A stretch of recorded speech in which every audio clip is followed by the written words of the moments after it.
On vient de voir et d'entendre surtout vos étiquettes respectives. Beaucoup de nouveaux noms, des alliances, des accords. C'est peut-être un petit peu compliqué pour les lecteurs de se repérer. Laurent Caillot, dans ce département historiquement ancré à droite, Valérie Pécresse a fait à peine plus de 5% à la présidentielle. Vous avez eu l'investiture Les Républicains pour ces législatives. Est-ce que ce n'est pas un petit peu dur à porter l'étiquette LR sur la fiche de campagne ? Je crois que d'abord, on peut porter ses idées sans difficulté. Les élections présidentielles ont eu lieu. Les résultats, effectivement, sont décevants pour notre parti, en tout cas pour Valérie Pécresse qu'on soutenait. Pour autant, comme vous le disiez, la droite et le centre, parce que je suis le président des centristes en Vendée aussi, donc j'ai une double étiquette, si vous voulez, avec l'investiture. Mais le sujet, c'est qu'on porte au niveau local, avec nos représentants, avec l'Union pour la Vendée, qui est cette union de la droite et du centre, un point important, avec des gens ancrés sur le territoire, qui sont présents partout, et ça va être le cas d'ailleurs de tous les candidats qui représenteront la droite et le centre dans toutes les circonscriptions. Il y aura marqué LR sur votre affiche oui, tout à de campagne. Tout à fait. D'abord, parce que je crois qu'il ne faut pas se masquer. Vous disiez, il y a des gens qui changent.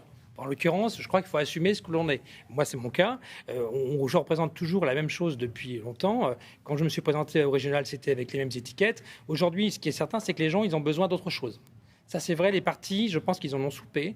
Ils attendent des gens et des candidats qui soient des gens de terrain. C'est pour ça que, d'ailleurs, en Vendée, nos élus sont souvent bien élus parce qu'en fait, ils sont de proximité. Comme je dis souvent, on est à portée d'engueulade des citoyens et je crois que c'est important. Et je pense que les 5 dernières années, notamment avec les députés sortants, ils ont eu une absence de présence justement de ces députés, pas de contact, qui peut être un problème. Et je pense représenter, et je souhaite représenter cette proximité, cette, enracinement qui est important pour la Vendée et pour tous les élus vendéens que je représente avec l'Union pour la Vendée. Vous aurez l'occasion, évidemment, dans cette émission de développer sur les différentes thématiques. Une question pour vous, Lucie Etonneau, pour clarifier là aussi un petit peu la ligne politique.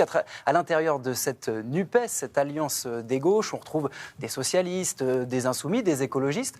Vous, à l'Assemblée nationale, quelle ligne allez-vous incarner ? Est-ce une ligne plutôt radicale, une ligne plutôt réformatrice ? Comment allez-vous vous positionner à travers cet alliage hétéroclite de l'Alliance des gauches ? En tout cas, cette nouvelle union populaire qui fédère les gauches et les écologistes, elle répond à une attente forte qui a été exprimée par les citoyens et les citoyennes. Elle répond aussi à un espoir demain d'avoir une majorité alternative, une majorité stable et surtout déterminée à mener les réformes nécessaires, les réformes économiques, écologiques, sociales et démocratiques. Et donc je serai cette députée qui s'inscrira avec une approche territoriale forte, avec un ancrage fort, qui mènera ces combats pour les retraites, pour les pouvoirs d'achat. Et vous voterez de façon homogène à l'Assemblée, socialiste, insoumis, écologiste ? Alors aujourd'hui, on a été précurseur en Pays de la Loire. J'étais tête de liste pour la Vendée, d'une liste qui regroupait les écologistes et les insoumis. Et je préside un groupe avec des écologistes et des insoumis. Et nous discutons, nous échangeons. Parfois, il y a des nuances dans nos propositions, mais on veut la même chose, une transition écologique réussie et sociale. Merci Lucie Etonneau. Ninon Gréau, vous avez 23 ans, vous représentez Vendée Écologie. Face à des partis plus connus, comment vous arrivez à exister avec vos petits moyens dans cette campagne ? Je pense que la ligne qu'on défend, qui est celle d'une écologie qui ne serait pas politique, mais pragmatique, concrète, parle aux Vendéens. Alors c'est peut-être une longue étiquette, parce qu'on aimerait dépasser ces partis et vraiment avoir une écologie qui rassemble. Je pense que c'est la seule façon aujourd'hui de la faire exister. C'est-à-dire une écologie plutôt radicale, là encore, ou plutôt réformatrice ? Quelle écologie vous allez porter ? Une écologie qui soit concrète, proche du quotidien, qui soit appliquée, qui soit présente dans toutes les thématiques que vous avez citées, que ce soit l'emploi, le logement, le tourisme. Je pense que ça parle aux Vendéens et c'est ce qu'on veut faire avec Vendée Écologie. Sur ce plateau, on a aussi Brigitte Neveu et Jean-Patrick Fillet. Vous étiez dans la même équipe il y a quelque temps.